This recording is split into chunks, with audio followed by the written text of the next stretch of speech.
Grammar Girl here. I'm Mignon Fogarty, your friendly guide to the English language. We talk about writing, history, rules, and other cool stuff. Today, we're going to talk about singers who have accents and the weird I before E except after C rule. This first segment is about accents and singing. Now, I know we have a lot of listeners outside the United States, so I want to acknowledge that we're taking an American English approach to this topic to keep the wording simpler. It's not that we don't appreciate you or know that you're there. Have you ever wondered where a singer comes from or why they seem to lose their accent when they sing? How is it that a foreign singer, for example, can have a noticeable accent while speaking, but then sound American when they sing? And why do country singers seem to keep their southern twang when they sing? It's a question that's intrigued both singers and music lovers alike. So let's dive into the linguistic and sociocultural reasons behind this phenomenon. One of the most current examples is Adele, who speaks with a strong Cockney accent but sounds American when she sings. Other examples include Ed Sheeran, Sam Smith, and even Susan Boyle, runner-up on the 2009 season of Britain's Got Talent. It's fair to say that many of us were shocked when she sang in what sounded like American English on the show after hearing her heavy Scottish speaking accent. First, let's look at what an accent is. Simply speaking, it's how we pronounce a language, and it can be associated with a particular nation, geographic area, ethnic group, or social class. Everybody has an accent, because an accent is just how people sound when they speak.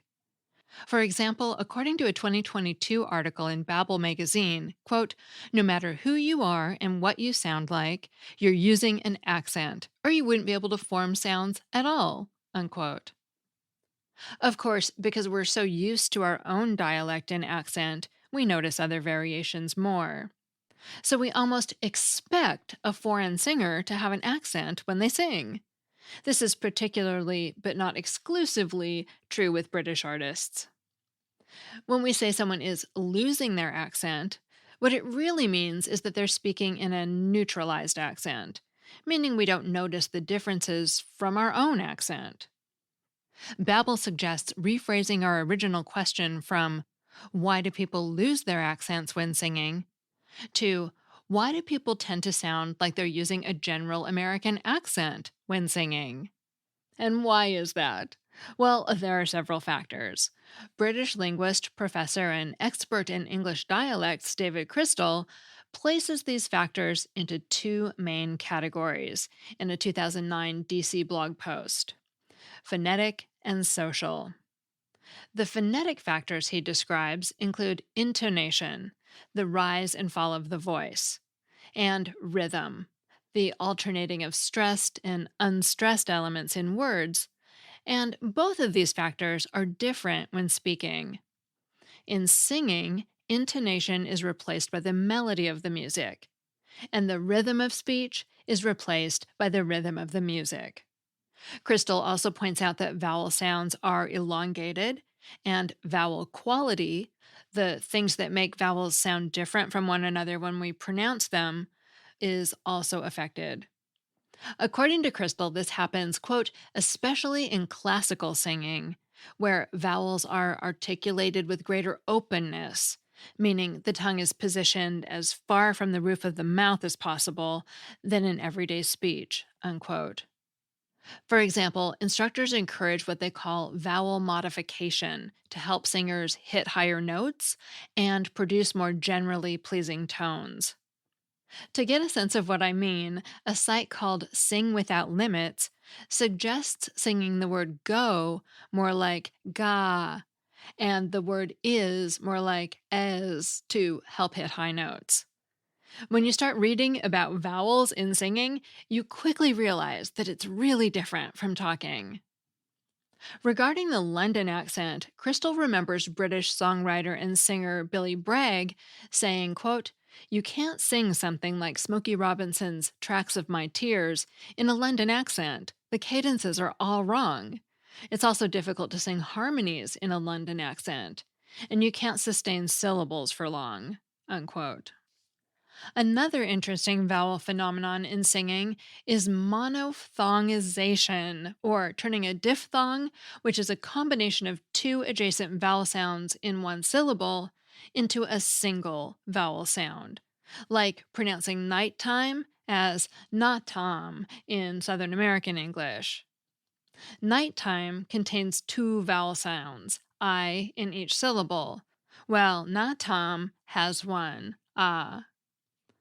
Finally, vowel rounding, the British English trait of pronouncing the vowels A, O, and U with the lips rounded, seems to disappear in many British singers' accents. So in song, you might hear the American English got and watch instead of the British English got and watch. Forgive my bad British accent. Some social factors that lead to losing accents while singing, according to Crystal, include, quote, some singers wanting to drop their regional accent because they want to sing like the fashionable mainstream, especially in popular music since the early days of rock and roll, unquote. Given the popularity of international music in the US, it makes sense that artists would want to sound more like their listeners to connect with them. According to Franz Andre Morrissey, a Swiss modern English linguistics professor at the University of Bern, jazz singers have been trying to sound more American since before the 1950s. This is also true, Morrissey notes, of rock, pop, and R&B singers, among others. According to an article in Connect Savannah discussing Morrissey's and others' research, John Lennon reportedly has been quoted as saying any major star in England had to change his voice. They do it too in America to get on TV and radio. Some linguists, like Andy Gibson, a New Zealand researcher at AUT's University Institute of Culture, Discourse, and Communication, believe that singers don't deliberately switch between speaking and singing accents and may not even be aware of it. According to a 2013 article in Today I Found Out, Gibson's 2010 study of singing and speaking accents showed that most performers, quote, were not aware that they sounded any different. They felt like they were singing naturally, unquote. And Babel agrees, noting that, quote, some of it is entirely out of our control, unquote. Some professional singers add that physiology and anatomy also play a part in accent changes. According to Audrey Stotler at the MacPhail Music Center in Minneapolis, in a 2010 interview with WCCO TV, quote, when we speak, we don't use the same air pressure as when we sing, unquote. That's because when you sing, your pharynx rises and your throat opens. So, quote, when you sing your vowels, they have a tendency to be more pure, unquote, she added. So they're mostly single vowel sounds and don't change into diphthongs, like in the nighttime example. As I mentioned at the beginning, some genres of music don't lend themselves to accent neutralization as much. One example Crystal cites is rap music, stating that, quote, in rapping, we regularly get a distinctive accent because of the syllable-timed rhythm, unquote, meaning that each syllable is roughly the same duration. Crystal believes that, quote, rapping aside, in hardly any case do singers use a consistent regional accent throughout the whole song. Mixed accents seem to be the norm, unquote. We could probably add the country genre, where cultural and regional themes permeate the music, as another exception. Many, or maybe even most, country singers maintain their country twang when they sing. Babel sums it up this way, quote, the way we sing, like the way we talk, is shaped by countless forces around us. The way we sing can convey our individuality, or it can align us with a group we're longing to be part of. Accents are another way that music has allowed us to express ourselves since the earliest days of human society, unquote. That segment was written by Susan K. Herman, a former multidisciplined linguist, editor, and instructor for the U.S. government.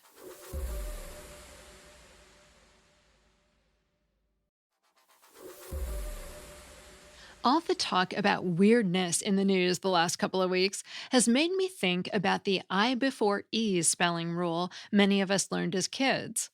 But many of you probably also know this quote unquote rule has a bunch of exceptions. In fact, it's so well known that comedian Brian Regan has a bit about it. I remember my teacher asked me, Brian, what's the I before E rule? I before E, always. What are you, an idiot, Brian? Well, apparently. So she explains it, no, Brian, it's I before E, except after C, and when sounding like A, as a neighbor in way, and on weekends and holidays, and all throughout May, and you'll always be wrong, no matter what you say. That's a hard rule. That's a rough rule. So it turns out there actually are a couple of versions of the rule with different exceptions that don't involve weekends and holidays. The rule, Brian Regan said, is more common in the United States.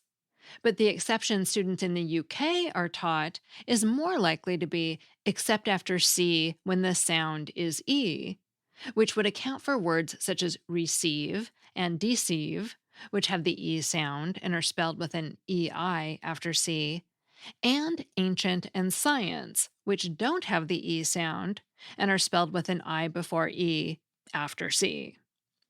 So, how bad is the supposed rule really? Well, fortunately for us, a data scientist named Nathan Cunningham looked at 350,000 English words and found that about 75% of words have I before E, whether they follow C or not. In other words, it was almost pointless to add the except after C line to the rule without the caveats that follow related to pronunciation. There are more words that break the except after C rule than there are that fit the rule. For example, besides ancient and science, we also have glacier and society. And there just aren't that many words that fall under the except after C exception. We have that whole set I mentioned before: receive, deceive, conceive, perceive, and so on. And there are variants like received and receipt and sealing, but it's just not a lot. On the other hand, Cunningham looked at all the other letters to see if he could find one that did better than C. And the winner was, drumroll please, W, as in weird. And its variants weirdly, weirdo, weirdness, and weirding. Unlike C, where 75% of the words have I before E, with W, only about 32% of the words have I before E. Most of them are E before I. Another contributor to this set is the many forms of weigh, W-E-I-G-H, forms such as weightless and weighty. So the American ending, except after C and when sounding like A, as in neighbor, and way, looks like a potential winner. Now, to back up for a second, you might be wondering why this is such a tricky rule with so many exceptions. Well, it has to do with the history of English, which you might remember brings in words from many different languages. We have so many different spellings for the same sounds because we have words from Old English, Old French, Latin, Old Norse, Greek, and a bunch of other languages. So many, in fact, that in 1990, Usenet personality James D. Nichols wrote, quote, "We don't just borrow words. On occasion, English has pursued other languages down alleyways to beat them unconscious and rifle their pockets for new vocabulary," unquote. Many of the words that follow the I before E rule come from a French lineage, including ancient and science, receive and deceive, and chief and lieutenant. Many of the words with the EI spelling that's an exception to the rule come from Old English, including weird, our old friend's neighbor and way, and words such as eight, sleigh, like Santa's sleigh, height, and heifer. But none of these trends are universal. For example, exception words such as protein and forfeit that have the E before the I come from Greek and Old French, respectively. At the end of the day, I before E is just a rule trying to weirdly weigh in on the spelling of a messy language. Finally, I have a Familect story. Hi, Mignon. This is Holly Hutchings, part of your Quick and Dirty Tips network team, and I have a Familect story for you. Back when my oldest son was about 3 years old, my dad, his grandpa, was in the hospital quite a bit, and so we spent a lot of time there visiting. And I don't know if it was just the cuteness of being a 3-year-old kid or the fact that my dad always gave him rides on his hospital bed, pushing the buttons up and down. But my son equated the hospital with a pretty fun time. And he started calling it the hopsicle. And so every time we said we had to go visit Grandpa, he would get excited and say, "We're going to the hopsicle?" So ever since then, it's been 20 years probably since then. And I have to stop myself and think about how to pronounce the word hospital when I say it because it always just comes out hopsicle. Thanks, Holly.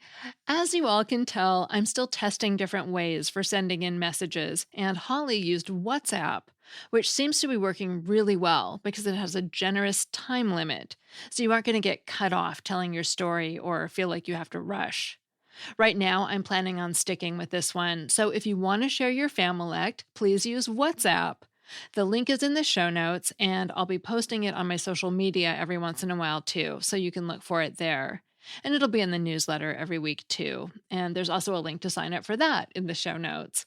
I don't advertise the newsletter nearly as much as I should, but every week I send out a grammar tip and a little summary of the most interesting articles I read that week, and something fun I found that's completely unrelated to anything, and which is almost always the most popular link in the newsletter because, hey, we all want to have some fun, right? Anyway, you can find a link to the newsletter and to my WhatsApp in the show notes. Finally, if you're an educator, have you checked out my free LinkedIn learning courses at your university library? Or if you're not an educator, have you told a friend who is? I have short videos with transcripts about every major topic you'd want to teach your students: commas, hyphens, dashes, commonly confused words, subject verb agreement. It goes on. And did I mention they're often free through your library? So, as you're thinking about your fall lesson plans, check out my courses and slot in some videos to make your teaching job easier. I'll put a link in the show notes, or you can go to my profile on LinkedIn. Grammar Girl is a Quick and Dirty Tips podcast. Thanks to Ad Operations Specialist Morgan Christensen, Director of Podcasts Brandon Getchis, Marketing Associate Davina Tomlin, Audio Engineer Nathan Semes, and Digital Operations Specialist Holly Hutchings, who loves summer thunderstorms. And I'm Mignon Fogarty. That's all. Thanks for listening.